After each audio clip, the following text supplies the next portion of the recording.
Well, howdy there, friends. Today, we're embarking on a remarkable journey to catch a glimpse of how the cast members from All in the Family have changed over the years. We'll be revealing their true identities and ages, and you're in for a real treat as we compare their youthful days on the show to the present year of 2023. So don't forget to like and subscribe to the channel. Y'all ready for this ride? Let's get this journey rolling. 1. Carroll O'Connor as Archie Bunker. Archie Bunker, that lovably ignorant, vocally outspoken man on television, resonated with audiences across America. This staunchly prejudiced patriot, a World War II veteran grappling with a changing world, represented a universal struggle. But much of the credit for Archie's development goes to Carroll O'Connor, who urged the show's creator, Norman Lear, not to let Archie remain unaffected by countless debates with Meathead or exchanges with Lionel Jefferson. Carroll insisted that Archie should evolve in sync with the audience, fearing that many viewers missed the subtleties of Archie's growth. Surprisingly, O'Connor's personal views on political and social issues were quite liberal, a stark contrast to Archie.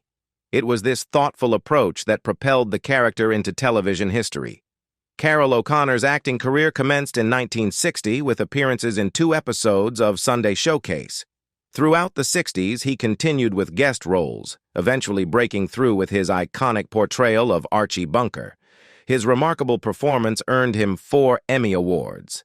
Concurrently, O'Connor took on various film roles, including Cleopatra in 1963, the John Wayne-led In Harm's Way, and a co-starring role in the 1967 Lee Marvin thriller, Point Blank. After All in the Family, Archie's story continued with Archie Bunker's Place, which included the heartbreaking episode of Edith's passing. He later led another widely popular series, starring in the police drama In the Heat of the Night, where he also served as an executive producer and writer. Unfortunately, O'Connor's later years were marked by tragedy, as his son, Hugh O'Connor, who appeared on In the Heat of the Night, tragically took his own life in 1995 after battling drug addiction. Carroll O'Connor used this tragedy as a catalyst for change, dedicating the remainder of his life to advocating for drug addiction awareness through public service announcements. He successfully lobbied California to pass the Drug Dealer Liability Act in 1997. Carroll O'Connor's final acting appearance was in the 2000 romantic comedy Return to Me. Sadly, he passed away the following year at the age of 76. Carroll O'Connor undeniably stands among television's greatest figures, leaving an enduring legacy both in entertainment and advocacy. 2. Jean Stapleton as Edith Bunker. You can't help but smile when you think of Edith Bunker's cheerful, somewhat absent-minded and happy-go-lucky personality. She may have been a bit ditzy, but her kindness and occasional moments of standing up to Archie's insults showed her strength. Above all, their unique marriage was built on a deep and enduring love. Jean Stapleton's journey in entertainment began on Broadway at the age of 18, and she transitioned from stage performances to the silver screen. She famously reprised her musical role from Damn Yankees for the 1958 film starring Tab Hunter. In 1967, she co-starred in Up the Down Staircase. Surprisingly, Stapleton turned down the role of Mrs. Teavee in Willy Wonka and the Chocolate Factory to become Edith Bunker, a decision that ultimately earned her 3 Emmys and 2 Golden Globe victories. After her time as Edith, Jean Stapleton continued to thrive in the world of entertainment. She co-starred with Whoopi Goldberg in the 1990 series Baghdad Cafe, based on the 1987 film. One of her later roles was as Bertie Conrad in the romantic comedy You've Got Mail, where she encouraged Meg Ryan's character to embrace life's unknown adventures. Unfortunately, Jean Stapleton passed away in 2013 at the age of 90. From creating the iconic voice of Edith Bunker to her diverse roles in various TV shows and films, Gene Stapleton's contributions to the entertainment world were truly exceptional. 3. Rob Reiner as Michael Meathead Stivic. As the son of Carl Reiner, Rob Reiner didn't have to look far for inspiration during his formative years. He once shared with CBS Sunday Morning that some of the great comic minds of the second half of the 20th century used to gather at his family home. Notable figures like Woody Allen, Mel Brooks, Neil Simon, and others frequented their house, including a young Norman Lear. However, his collaboration with Lear didn't happen until All in the Family, where Reiner created the character of Archie Bunker's liberal son-in-law, Michael Meathead Stivic. While Reiner and his team were aware they were onto something unique, he admitted in an interview with Boston Arts Diary that none of them expected the massive success the show achieved. Following his time on the show and his character's move to California at the end of Season 9, Rob Reiner gradually transitioned away from acting to focus on what would become his renowned career as a director. He directed the cult classic This Is Spinal Tap, with support from Lear.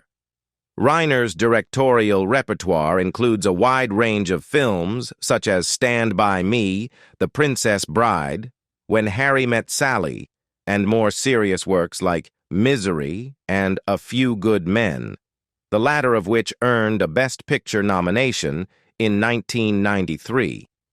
He even played a significant role as the producer of the immensely popular series Seinfeld. However, despite his numerous accomplishments, Reiner humorously acknowledged that he's still frequently referred to as Meathead. As he jokingly told the Washington Post, "I'll have to win the Nobel Prize, and it'll still say Meathead wins Nobel Prize. It doesn't matter what I do." 4. Sally Struthers as Gloria Bunker Stivic. When selecting the actress for the role of Archie and Edith's daughter, Gloria, Norman Lear vividly recalled his first impression of Sally Struthers on The Smothers Brothers Summer Show, as he shared with The Hollywood Reporter. Lear was captivated by her appearance and demeanor, which prompted him to invite her to audition. Although the competition was fierce, with contenders like Penny Marshall, Struthers ultimately proved to be the best choice for the role. Interestingly, Struthers had little in common with her character and even attempted to leave the series in 1975. Despite her efforts, her contract was upheld, and she continued her work on the show for another 3 years before deciding to step away. She candidly expressed her reasons to the Sentinel, stating, "The public needs a breather from me, and I need a breather from myself and Gloria. I'm glad I'm leaving the show before Gloria goes through menopause." Following her departure from All in the Family, Struthers made guest appearances on Archie Bunker's Place and starred in a short-lived spin-off centered around her character titled Gloria.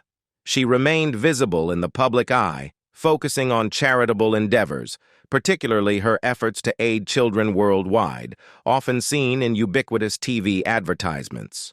Over time, she grew increasingly appreciative of her time on All in the Family, recognizing the opportunities it opened for her. Struthers acknowledged this in an interview with Grant magazine, saying, "I got all these offers, and that wouldn't have happened if I hadn't been on All in the Family. I've been beyond fortunate." She continued to make her mark on newer generations, lending her voice to the character Rebecca Cunningham in Disney's Tailspin and portraying the beloved and outspoken Babette Dell in Gilmore Girls, reuniting with her family friend, Liz Torres. 5. Mike Evans as Lionel Jefferson. Lionel provided the initial glimpse into the world of the Jeffersons, and it turned out to be a stroke of luck that Norman Lear's first choice, Cleavon Little from Blazing Saddles, didn't land the role. At the time, Mike Evans was still a college student majoring in drama and had no prior acting experience when he was selected for the part of Lionel by John Rich, the producer and director of All in the Family. Mike decided to depart from The Jeffersons spin-off after just 1 season, but he was a man of many talents. He was not only an actor, but also one of the creators and writers of the beloved series Good Times. Later in his life, he ventured into real estate investment, owning properties in California's Inland Empire. Unfortunately, Mike's life was cut short by cancer, and he passed away in 2006 at the young age of 57. His legacy lives on, and he will always be remembered. 6. Danielle Brisebois as Stephanie Mills.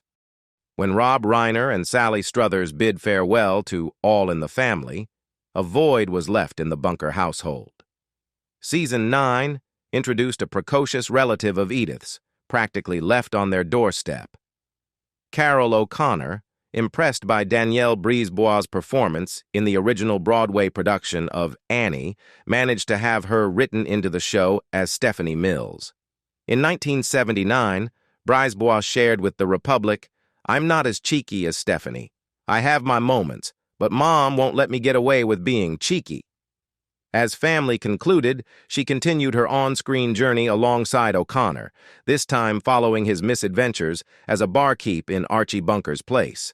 However, Brisebois' perspective shifted while watching herself on the soap opera Days of Our Lives.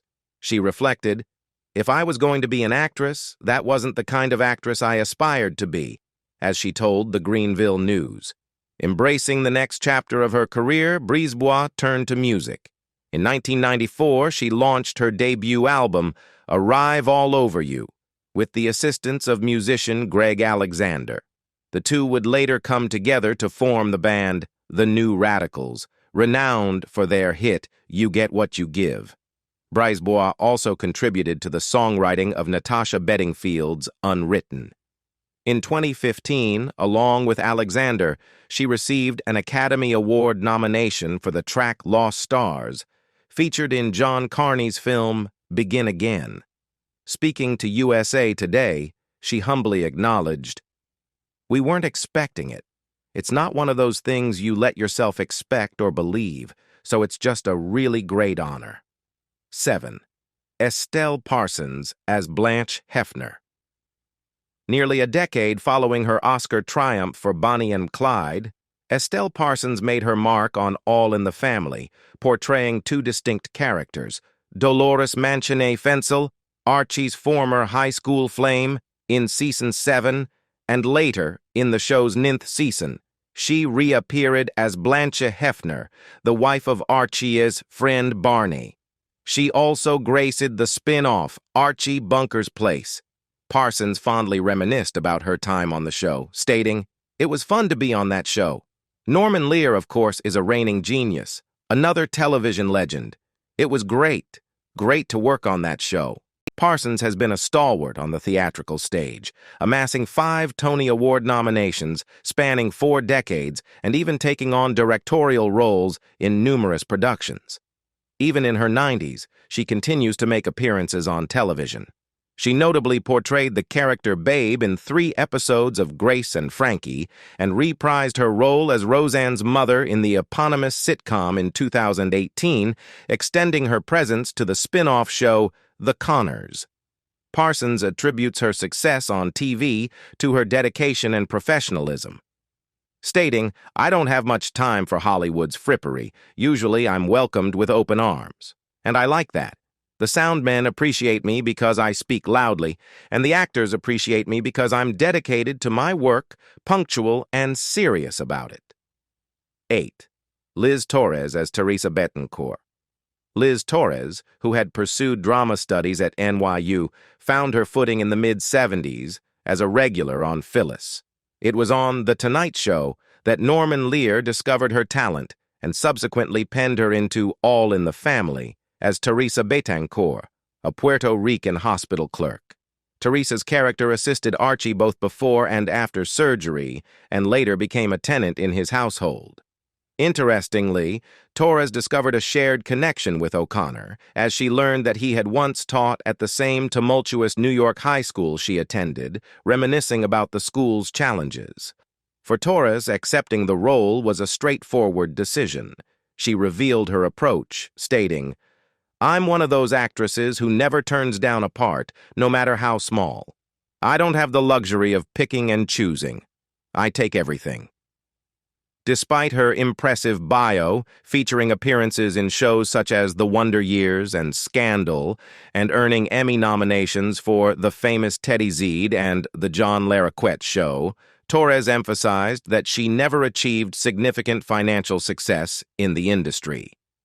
Her philosophy remains grounded in diligent work.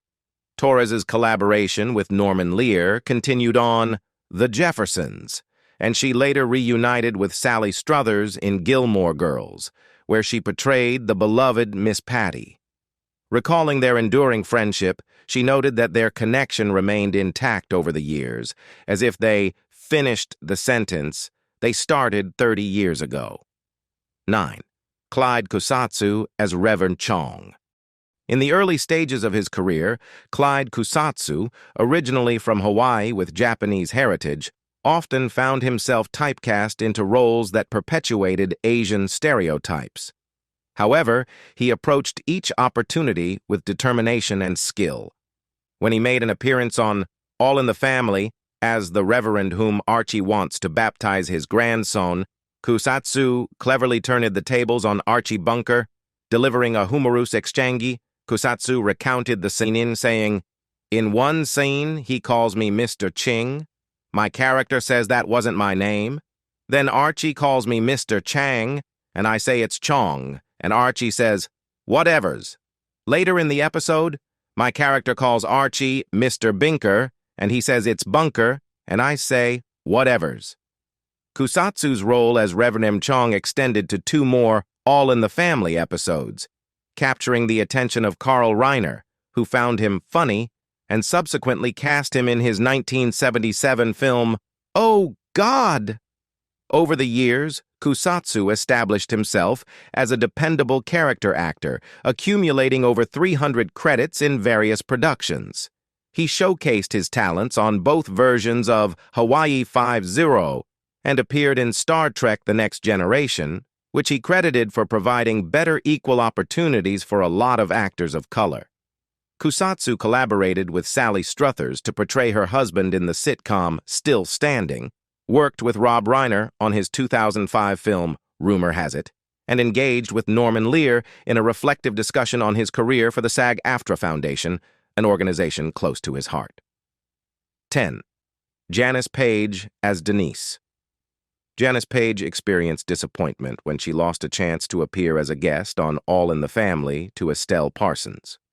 However, the show soon presented her with an iconic role that led to Archie Bunker's one and only kiss away from Edith, as she shared with the Miami Herald. Portraying the sultry and sweet waitress Denise, she famously referred to Bunker as my super burger with everything. The studio audience audibly gasped when they witnessed the on-screen kiss, causing the taping to run 11 minutes over its allotted time. Instead of cutting any scenes, Norman Lear opted to expand it into a 2-part episode. Paige vividly remembers receiving hate mail due to the reaction to the passionate kiss, but views it as a unique opportunity.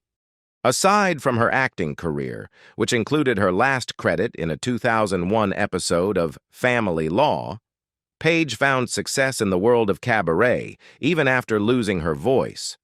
She also experienced a dose of comedy herself, becoming one of the first to be on the receiving end of Don Rickles' comedic insults. Throughout her life, Paige had 3 husbands, with her 3rd husband being the renowned lyricist Ray Gilbert, best known for his work on the Oscar-winning song Zip-a-Dee-Doo-Dah. Even today, he continues to receive royalties for the song through his music company, Ipanema Music Co.